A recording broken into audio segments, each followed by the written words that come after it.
Welcome everyone again. Good afternoon. My name is Christine Neal. I'm with McHale. Today we have Annie Welsh, who's from Montgomery College. She's the instructional support specialist with the Adult ESOL and Literacy Grant Program. Annie, we look forward to your workshop this afternoon. So I'm going to hand it over to you now. Thank you. Thank you, Christine. Good afternoon, everyone. How are you today? I hope you did get a chance to at least have lunch. Or if not, you are welcome at any time to grab a snack, have your tea, have your coffee, no problem at all, okay? So it's going to be a very relaxing session where we are going to do a lot of reflection, sharing, and thinking about our teaching. Not only that, but also maybe put ourselves in the shoes as a learner today and see where that is going to take us, okay? So I'm going to share my screen.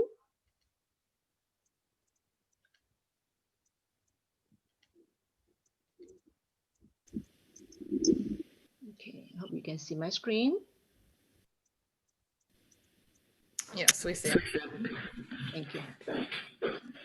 So in today's sessions, we are going to look at amplifying classroom interaction through formative assessment, feedback, and reflection. And the keywords here that I want to highlight is reflection, where today we are going to do a lot of reflection on ourselves as well as maybe on our teaching and our learners as well. So my name is Annie Welsh. As Christine has mentioned, I'm the instructional support specialist with Montgomery College for the Adult Education and Literacy Grant Program. I have over 20 years of experience in adult education. I won't go too much in detail about my work experience and all that, because today we are going to try something a little different, which I've never quite tried before in my presentation, where I am going to give you a little fun facts about me. Okay, are you ready? First fun fact about Annie.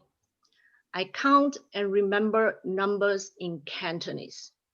I can't do it in English, so don't ask me why, okay? I can only count and remember numbers in Cantonese. So if you ask me my phone number, I have to think of it in Cantonese, translate that into English, and then give it to you. So that's one fun fact about me. Second fun fact about Annie. I learn core subjects. Examples, mathematics, science, history, geography, any core subjects that you can think of. I learned those subjects in the Malay language. Okay. Third fun fact about me. I pray in English, and I can only pray in English. I read and can only understand the Bible in English. I can read the Bible in the Malay language and a little bit in Chinese, but I can only understand what's in the Bible in English. It can get a little messy if you ask me to pray in Cantonese, or if you ask me to pray in the Malay language, it gets really messy, okay? English is my fourth language. So why am I doing this? I'm doing this with a purpose. I want you to think about, what if I were one of the students in your class? I'm sure this could be you. And I'm sure you have maybe one, maybe two, maybe more than half of the students in your class are somewhat like Annie. So as we explore some of the elements of formative assessment, feedback, and reflection in today's sessions, I want you to think about, what if Annie were one of the students in my class? Or what if I am like Annie as a learner? So think about that, okay, as we explore and discuss some of these elements in today's session. So for today, we are going to look at the differences between summative assessment and formative assessment, we are not going to dive in depth about formative assessment or summative assessment. The main thing is to look at how they play a role in our classroom, okay? We are going to explore some of the tips and benefits of formative assessment that can help amplify classroom interaction. And we are going to recognize the dynamic of ongoing constructive feedback and reflection, even in a remote learning environment. Right. So first of all, when we talk about assessment, we all have heard of the terms summative assessment and formative assessment. If you could, in the chat box, just quickly, in 1 word or 2 words, or no more than 3 words, when you see or hear summative assessment, what comes to mind? Just in 1 word or 2 words.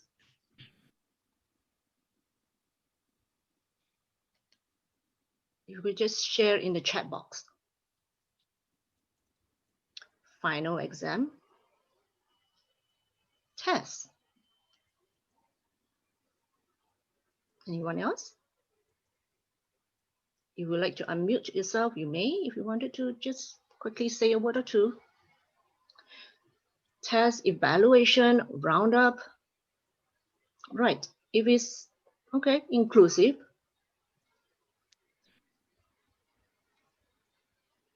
If it's just in 1 word or 2, a lot of time when we talk about summative assessment, very simply, the word test, exam, evaluation will come to mind.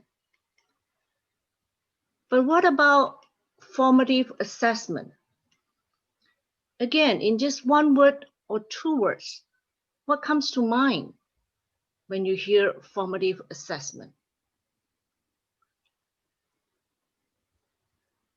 What makes it different compared to summative assessment? Quiz? Final exam? Check-in? Anyone else? All right. Is specific, detail, partial, exam. All right. Thank you there for participating. So if we look at summative assessment, most of us, we will think about it is at the end of instruction. Again, by the end of the instruction, we are going to assess or evaluate our students and see how they have done, right? It's usually formal, it's high stakes, it's generate marks or grades, it's measure achievement, and it's usually performance assessment. That's what summative assessment is about. But if we are looking at formative assessment, it's usually before or during instruction. In other words, it should be ongoing. And compared to summative assessment is informal, usually low stakes, meaning you can create or come up with a formative assessment in maybe a minute or a couple minutes. It's really fast. You can create one, right? It's usually not graded. We don't give the students marks or grade on that. And it usually involves learning, a learning process, and it's self-assessment. So that is what formative assessment is about compared to summative assessment. Right? And our focus here today is on formative assessment, not on the summative assessment where students have to take a CASAS test, or GD test to see if they pass or fail or what level they are at, okay? One of the gurus of formative assessment that I really like is Paul Black. And I think he sums it up really nicely when it comes to formative assessment and summative assessment. If you just take like a minute to ponder at this quote about formative assessment and summative assessment, it tells you a lot.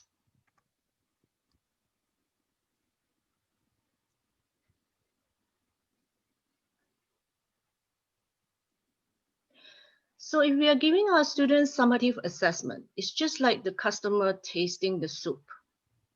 If you come up with a soup, a new recipe, you give it to the customer and you ask the customer to rate your soup out of 5 stars. how many stars would you give me? A 1, a 2, a 3, a 4, or a 5 as the best, right? And you may get like on average 3 star or 4 star, or maybe just 1 star because it just doesn't taste so good. But if you give that soup to a chef, you will definitely get a lot. The chef will tell you from the ingredients used to the taste, all the way through to your presentation. What is it that you have done right? What is it that you did not do right? What is it that you have overdone? Why is the color of the soup not the color that it's supposed to be, right? So you will get all those feedback from the chef. And that is where is a learning process for you to improve.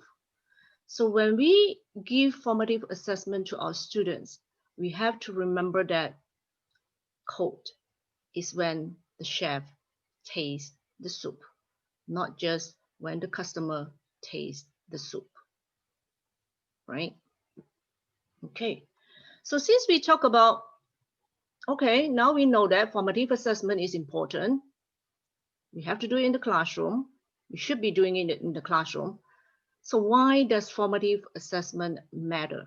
If you could just, if you want to scan the QR code, or if you could go to this link, take a moment and share with us, why do you think formative assessment matters then?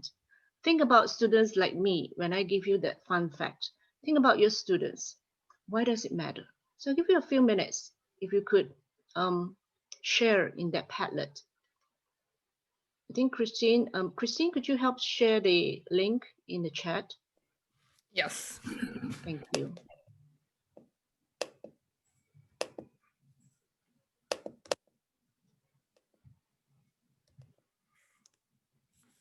Thank you.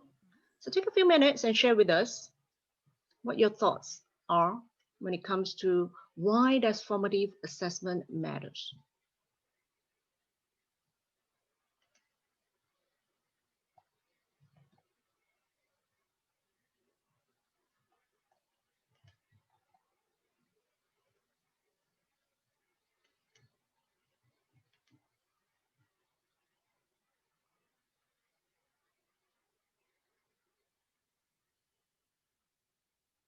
Did you get to go to the Padlet?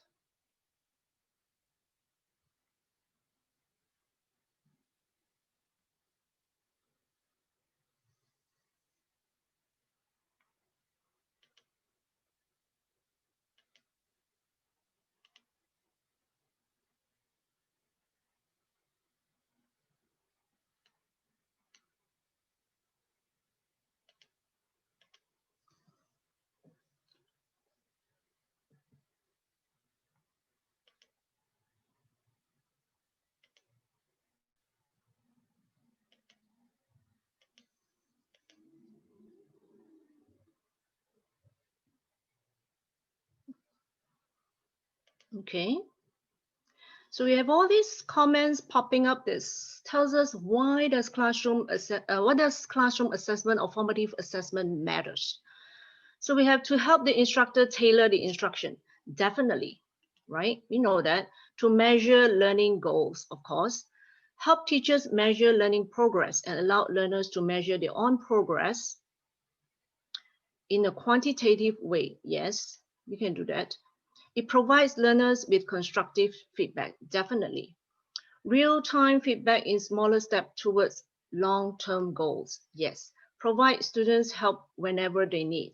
It is a way of self-check-in so that adjustment can be made, definitely. So when we talk about self-check-in here, we are talking about not only for the instructor, but also for the students, both, right? Anyone else? You would like to unmute yourself, you are welcome to do so at any time. If you want to share, just quickly, if you aren't able to, go into the website and type. But as we look at all these comments or ideas, we are able to see a few keywords here.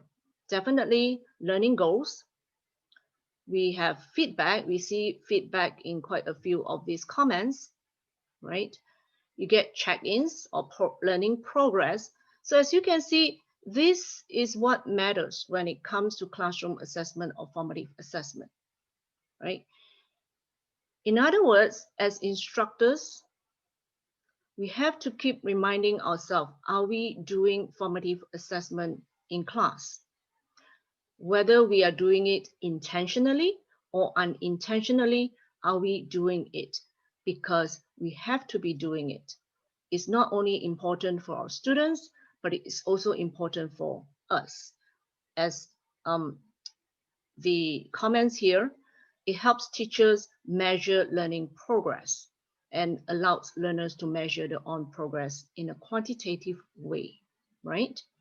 Okay, let me go back to my slide quickly.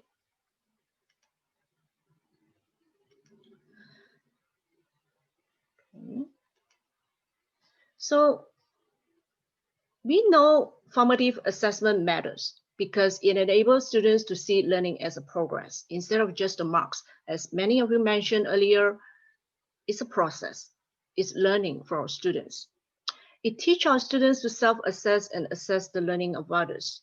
So students are not only looking at assessment for themselves, but they are able to also assess others as well. When they give comments to others, when they give feedback to others, it's not just the teachers giving feedback. Students can give feedback to each other as well. So that itself is actually formative assessment. And we are not looking at grading here. We are not looking at marks, okay? But it's more on an assessment that is ongoing. Students can apply knowledge and skills learned into different life and work contexts. It's a lifelong learning. As students bring what they have learned in the classroom into work or into life, they'll realize that they're always being assessed. Not only they're assessing themselves, but they have to assess others as well. It's just that part of learning. And at the same time, if you look at it in the classroom, when you get students used to formative assessment, you realize that there's a lot of engagement and interaction going on between the students because they know that they are not only assessing themselves, they're also assessing their peers, their classmates. Okay, it's just a part of an ongoing and lifelong learning. As they get used to it, they'll see that this is worthwhile when they look at what to improve on or what's next in their learning. Okay. It also gives students the opportunities to reflect on and share their learning process. We're talking about learning process here. And in this case, formative assessment and feedback are interconnected. We don't just stop with formative assessment. Okay. We have to make sure that formative assessment goes with feedback. When we give formative assessment to the students, are we telling our students, so what's next? Where do we go from here? Okay. So what are the common or popular approaches that you have used in your classroom when it comes to formative assessment? If you could just share quickly in chat. And at the same time, maybe share with us as well, what are the creative approaches that you have used? Let's see what you can come up with. Or what you have been using all this while.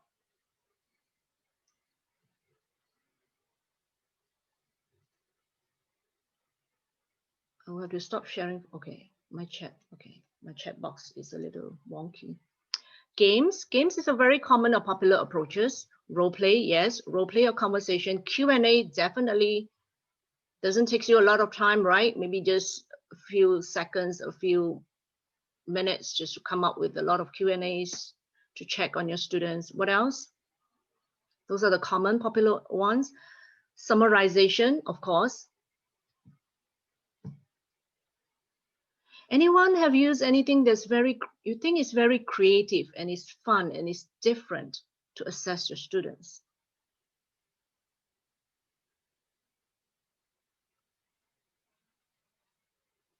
Have you? Whether in a face-to-face class or in remote instruction, is there something that you feel that is different? Dictation, of course, in a foreign language classroom, formative, yes. Anyone else?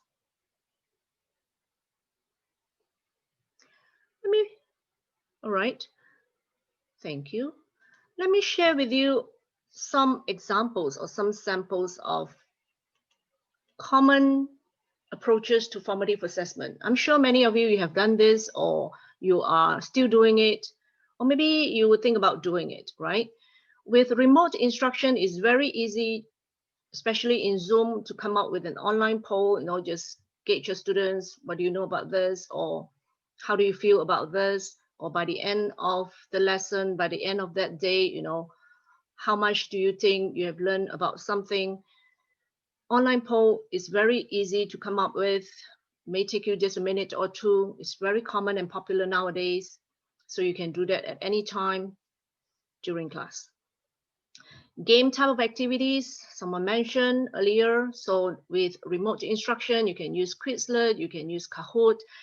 In a face-to-face class, you may do it differently. You can have your groups, you can have your pair and things like that. You can still do it now in breakout rooms. It may take a little more creativity, but games are actually very common approaches to formative assessment. Peer evaluation and review, that's good also. Instructor observation, whether you acknowledge that you are doing formative assessment or not, you are actually doing formative assessment because you do observe your students learning. As an instructor, as an educator, as a teacher, as long as you're observing your students learning, you're observing your students improvement, you're observing your students' strengths and weaknesses as they learn, you are actually doing formative assessment. Okay, it's just a matter of asking yourself,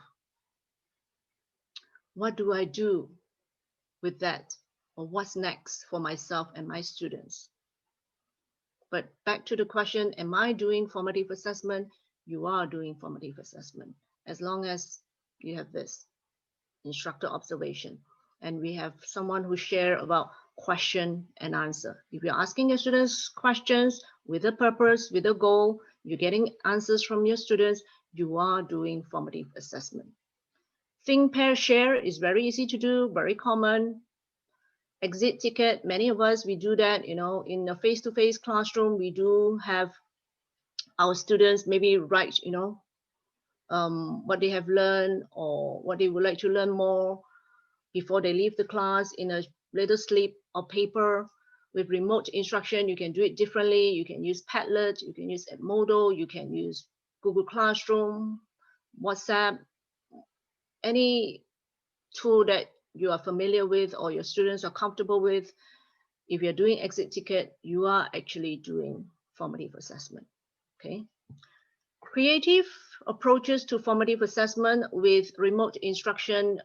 I've seen many instructors who are very creative, who have used different ways to assess the students, which is ongoing. It doesn't just stop with one lesson, but it actually carries on throughout the whole semester.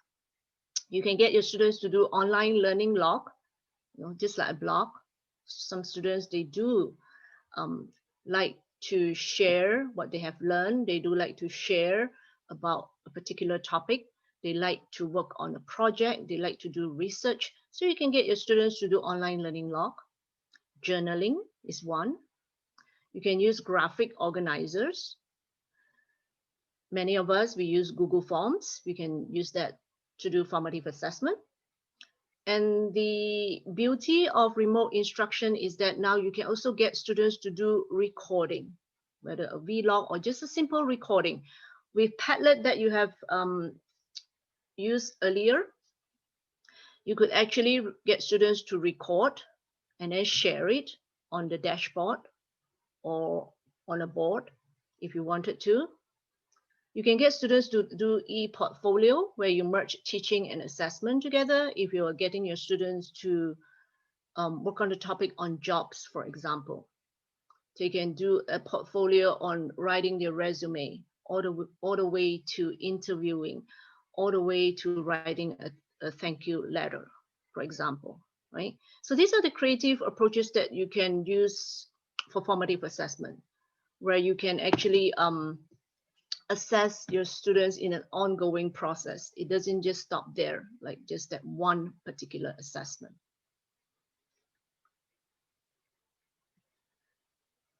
Always remember that when it comes to formative assessment, we have to have a goal.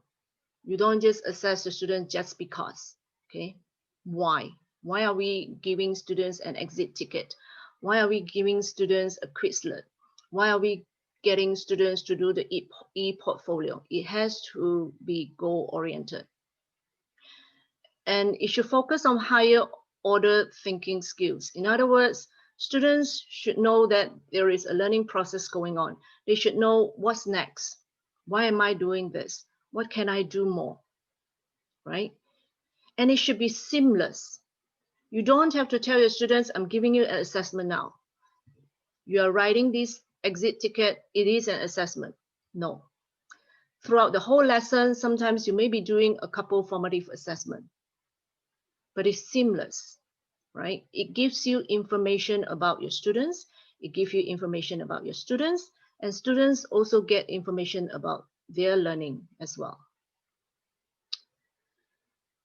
The formative assessment that you use should hold students accountable for individual performance or progress. And it should also incorporate feedback. Again, I could not detach formative assessment from feedback. Many times, instructor, when they do formative assessment, they just give formative assessment and then it stops there. And that's why it's not goal-oriented. Students do not know what's next. You have to be able to give your students that feedback. What's going on? What's next for me? Okay. So feedback is a crucial component of formative assessment. If you think of me as one of the students in your class, if you ask me questions that has to do with numbers, and you're thinking, why is Annie not responding? Or why does Annie always take a long time to respond when I ask her questions that has to do with numbers? It's not because I'm not good with numbers. It's because I don't think in English when it comes to numbers.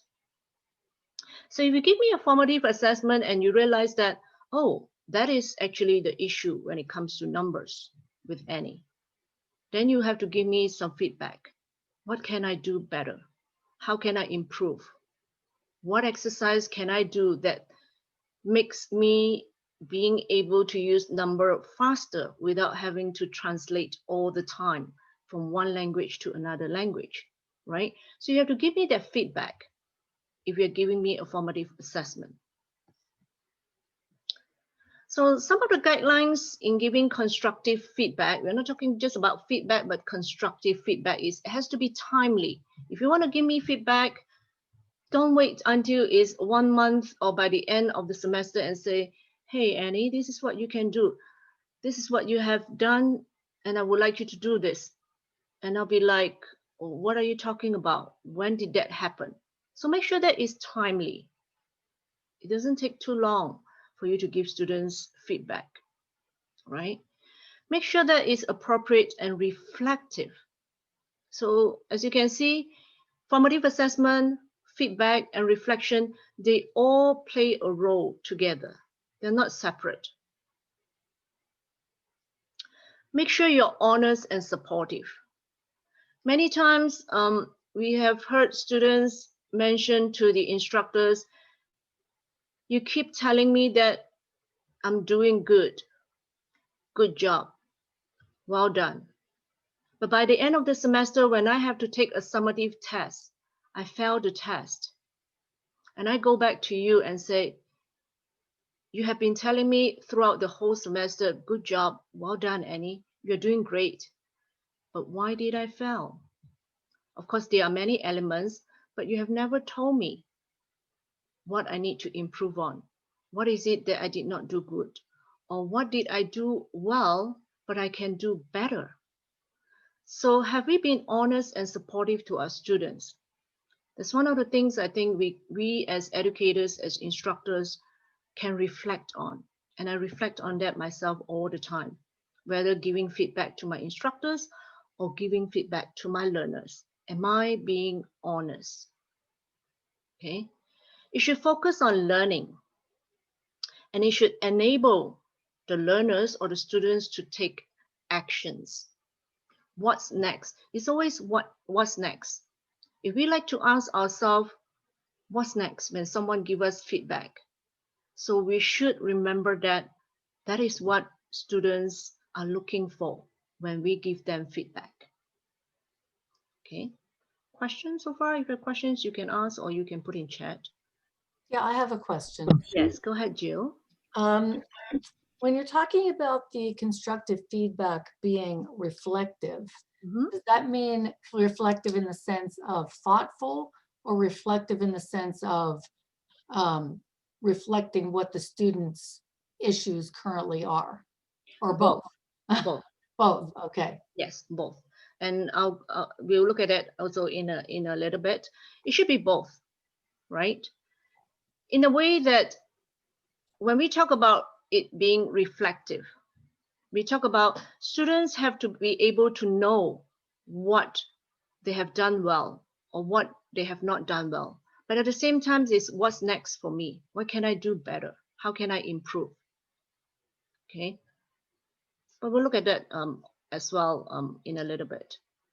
So if we talk about feedback being so important, and we talk about having to constantly giving our students feedback. So what are the rules that you would use to give your students feedback, or what are the rules that you have used to give your students feedback?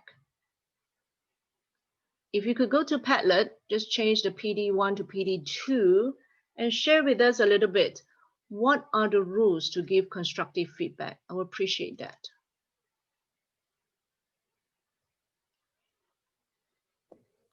It's also in the chat. Thank you, Christine.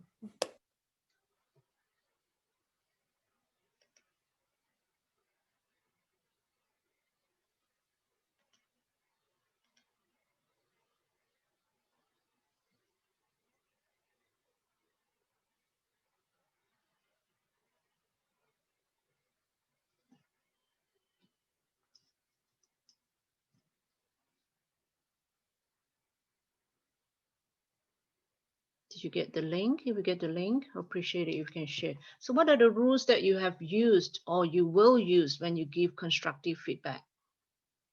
Someone said, I don't know if there's a rule, but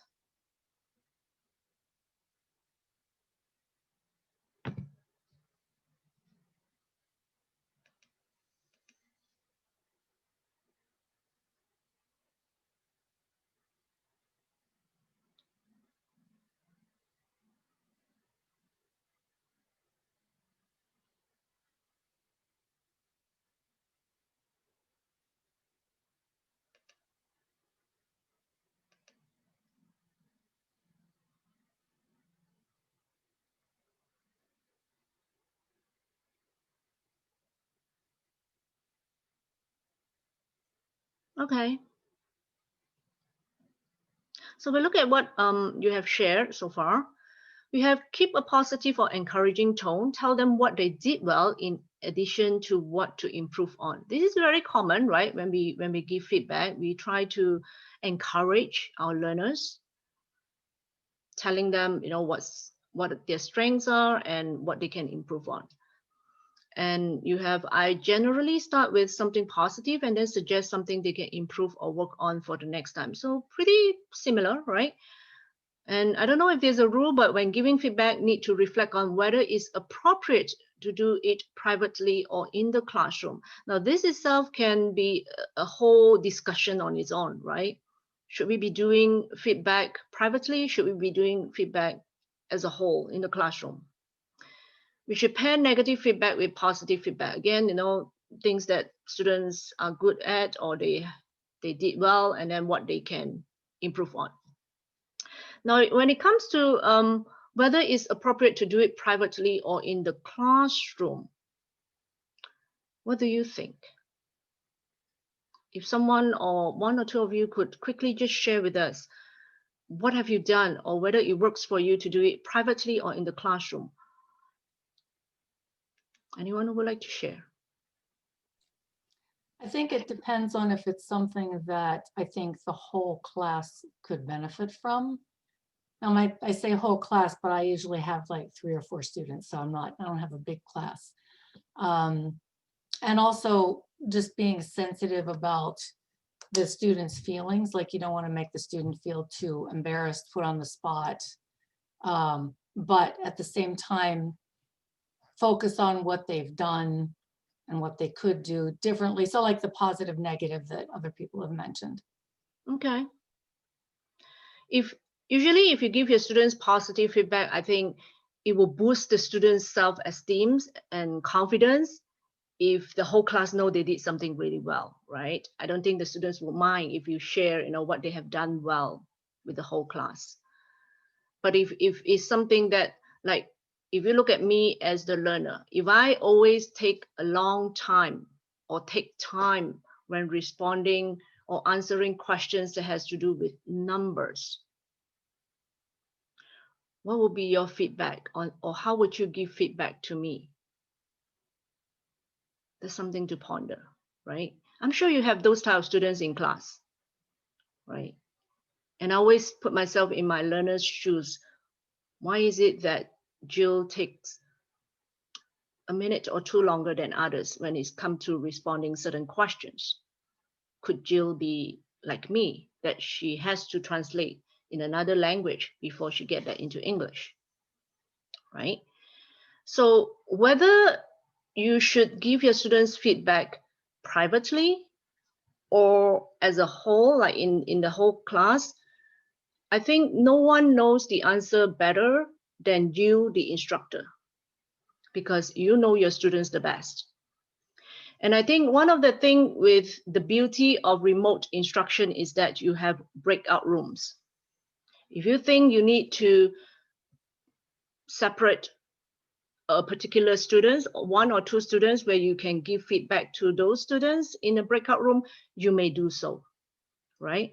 You can assign all your students to do pair work or group work in breakout rooms, and then you meet with 1 or 2 students where you can give them specific feedback in a separate breakout room. You can do that as well. So that's the beauty of remote instruction.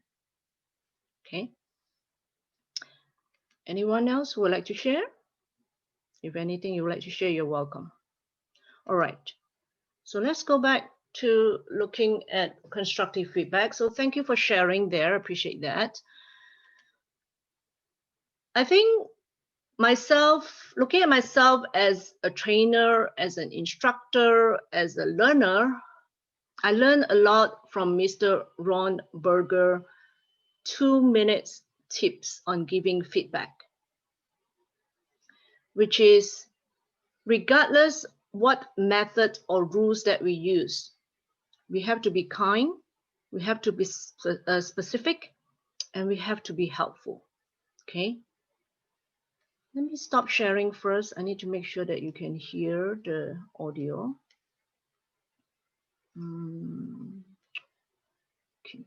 Okay. Okay.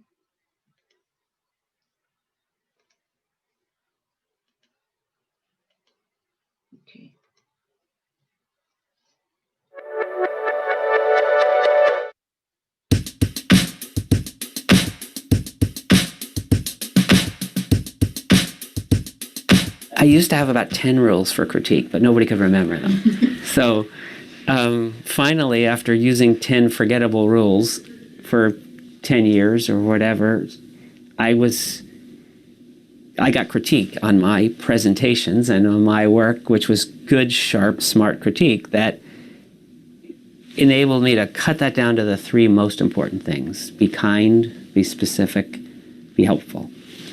And there are certainly other pointers you could give someone. Use I statements, start with a positive before you use critical things, ask things as a question rather than a definitive statement. There's lots of guidelines that used to be part of my 10. But now when I walk into a kindergarten, kids will say, oh, I know you. You're the kind, specific, helpful guy, right? You're that we use those rules. People really do remember those rules. It's very simple. But to see them in practice,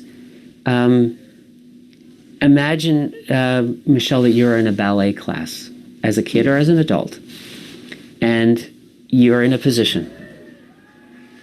The teacher's going to walk by you, put her hand gently on your shoulder, and say, Michelle, your shoulders are just right. That's exactly right. It's being kind. But look at your back leg. Okay, do you see, if you could move that back leg just a little bit more to get yourself in a line here, think of how different that's going to, now try that. See how different that is? Okay, concentrate on that next time you take that position. And then she walks on to the next person. And then you think, I felt good about that. She was complimentary, but I know exactly what I was doing wrong. It was specific and helpful. And the next time I'm in that position, I'm going to be just right here. Like, that's the model in my mind. Can we be kind, specific, and helpful all the time and giving each other those pointers, which allow us to make those small adjustments to get better?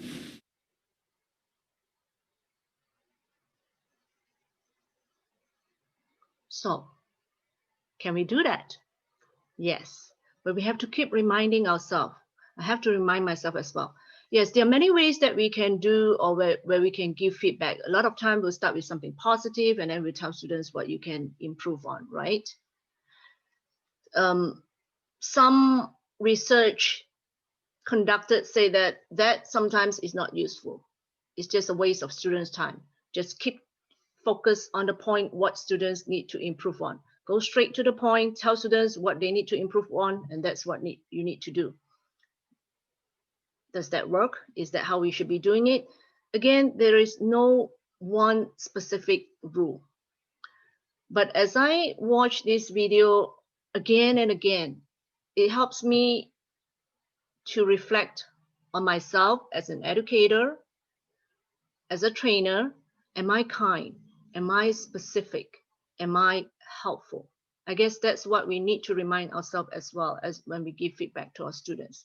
Because when we are kind, specific, and helpful to our students in giving feedback, it actually boosts that student's self-esteem and confidence. And when students are confident, they are comfortable in your class, they are more willing to engage in the learning.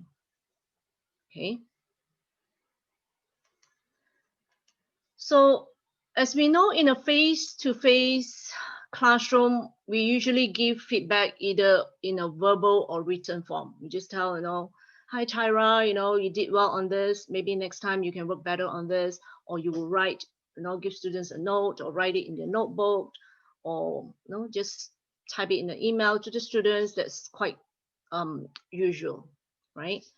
But the beauty with remote instruction is that you could actually give feedback through video or audio recordings, which actually helps give a little bit of the human touch to your teaching or in your classroom. Sometimes it is good for the students to hear or listen to their teacher, what the teacher have to say about their work or what they need to improve on. So you can do that, okay, in remote instruction.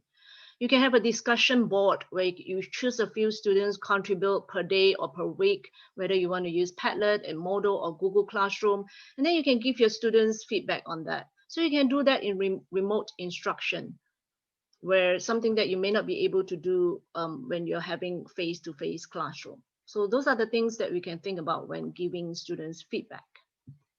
Okay, but one advice I would have is that when it comes to feedback, now we talk about, okay, we need to give feedback to our students. We have to be constantly giving our students feedback, but try to resist the impulse to overfeed and overwhelm your students with feedback. Instead of giving your students 10 things to improve on, maybe that's just that one thing or two things over a certain period of time, okay?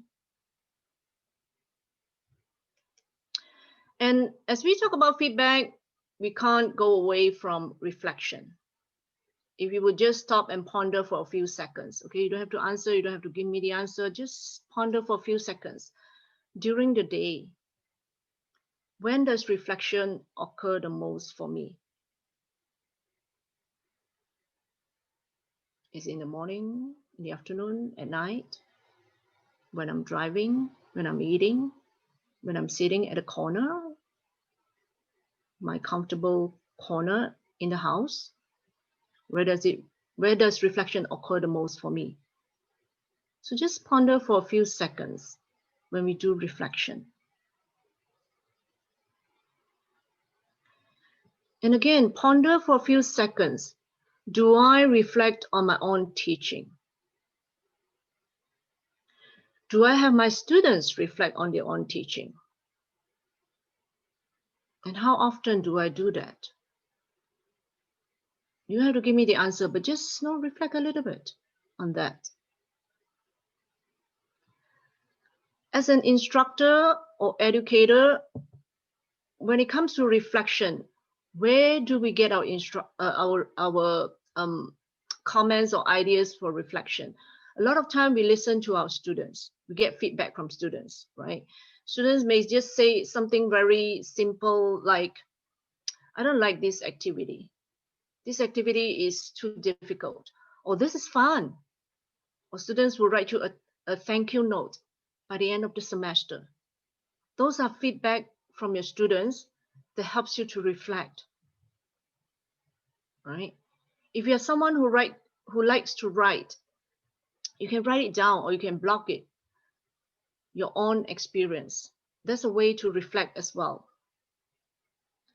But at the same time, it's back to that honesty. Are we honest with ourselves when it comes to reflection, right? It's very important to be honest with ourselves. Well, I've done this activity. It was very good last semester, but it was a disaster this semester. What happened? What went wrong? Right? Be honest with yourself, but don't blame yourself. You don't have to tell everyone, or you don't have to tell your instructional specialists or your co-workers that today activities in class was a disaster, but you need to reflect and see why it did not work or what you can do better. If you're someone who likes to organize, very organized and organize your thoughts and your ideas, you can use the PMI chart, which is the plus minus interesting. For today's class, what's the plus, what's good about it, what's the minus part about it, what's interesting about it. If I have to use the same activity for the next semester or next week, how can I do better? You may do that as well. If you are constantly doing reflection, you will find out that it actually helps to develop and refine your teaching strategies as well as your identity. Over the years in my teaching experience, I can tell you that reflection has actually helped me to discover a lot about myself, my teaching strategies that I did not know of, right? Even something as simple as looking at the fun facts about myself helps me to refine my teaching strategies, because not only do I get to know myself better, but I also get to know my students better in many ways. For the students, what are the ways that you can spark student reflection? You can use Padlet, just like the simple activities that we have done or I have done with you. You can get your students to comment, to write their feelings. Sometimes students, they are not very comfortable sharing their feelings or their ideas in class, to the class. But with remote instruction using different tools, sometimes it does help students who are quiet, who are not very comfortable sharing in class, to share. So you may use certain tech tools to help your students to reflect. You can get the students to write a 1-minute paper, or you can get them to record as well, do a recording and then share it with you. You can get your students to write exit sleep. Again, when we look at exit ticket or exit sleep, you can use that as formative assessment. You can use that for feedback. You can use that for reflection. They all goes together. And when they all goes together well, you actually get or encourage students to interact in the classroom.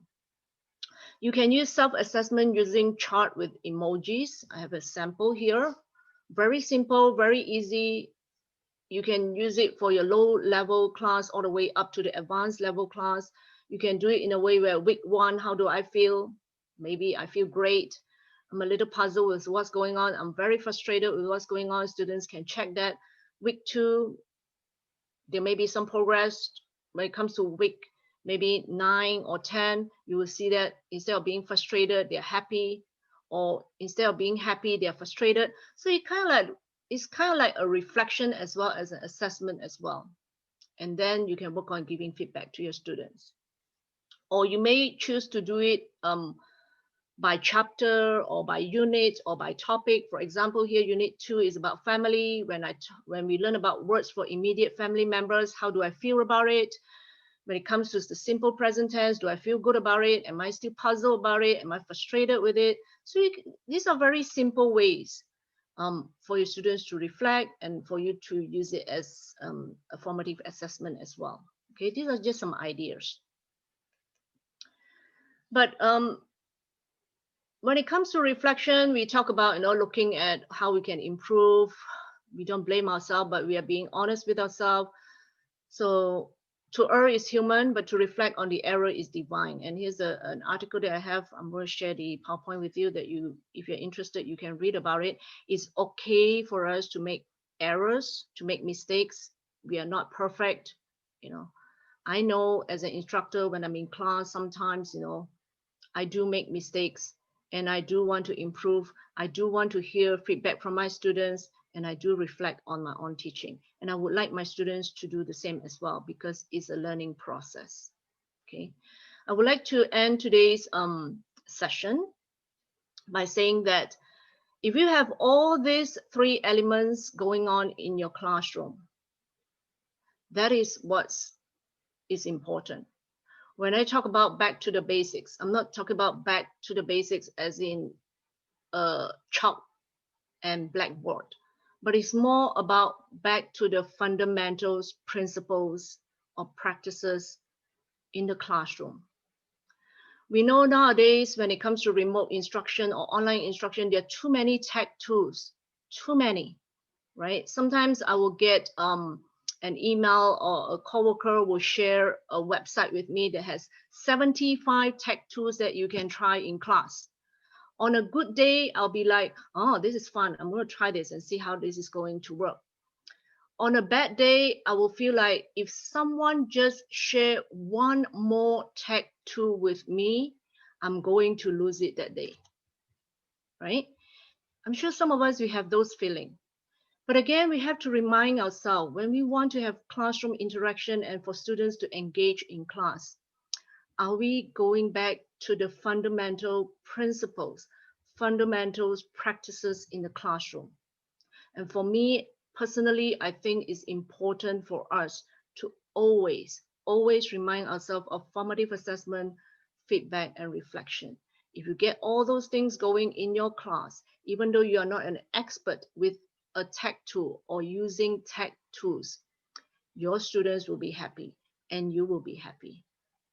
Okay, so again, remind ourselves all the time that we teachers are learners as well. Just like if I were one of those students in your class, what would you do? What formative assessment will you give me? What feedback will you give me? What reflection do you want me to do? Just like if I am a learner myself, how do I want to learn? So I'm going to end this with this strategies from Mr.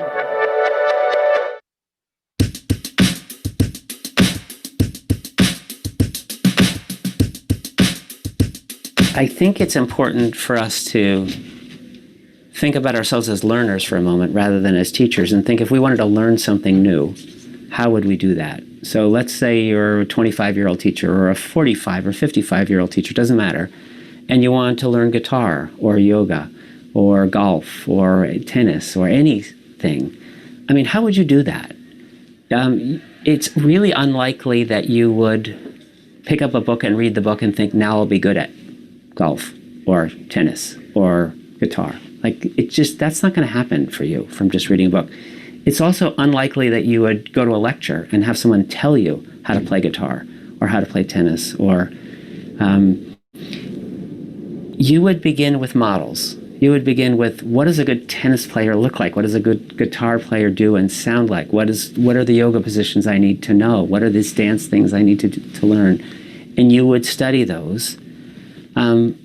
you would also begin to critique them, to think about analyzing sort of what is that. You would begin, perhaps yourself or with some help, to look at what are the features. Can I start breaking down what's making that work?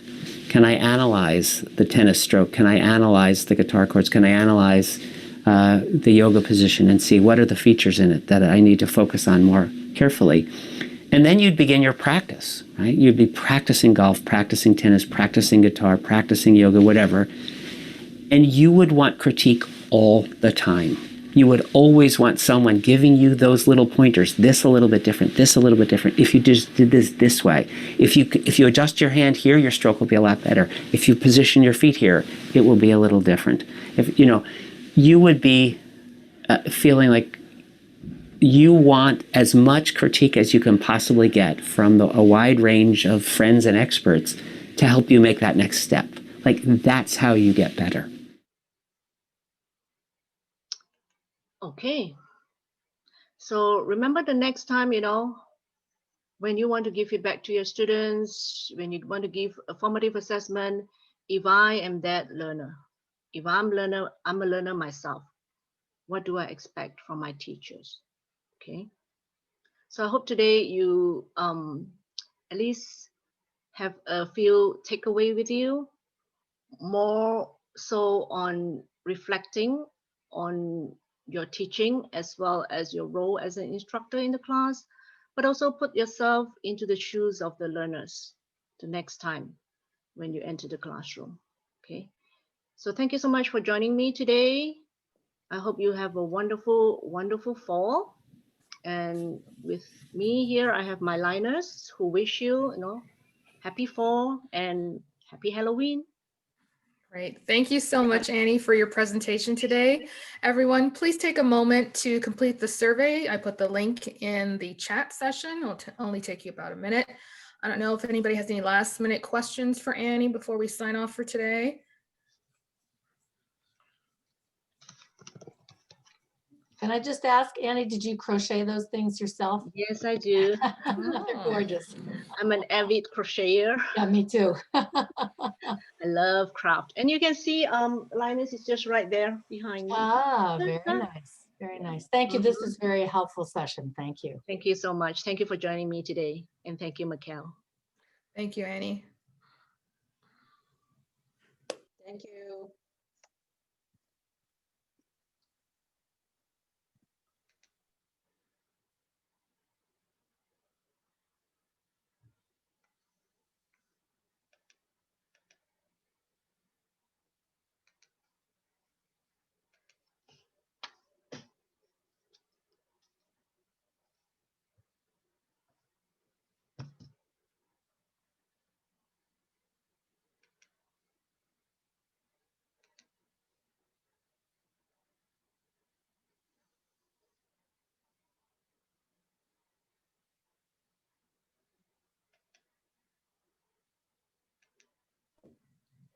Okay, everyone, I'll be ending the meeting now. You should still have access to the survey, and we'll be sending out a recording of the survey probably tomorrow or Friday, the latest. Thanks again, everyone. Have a great day. Bye. Bye-bye.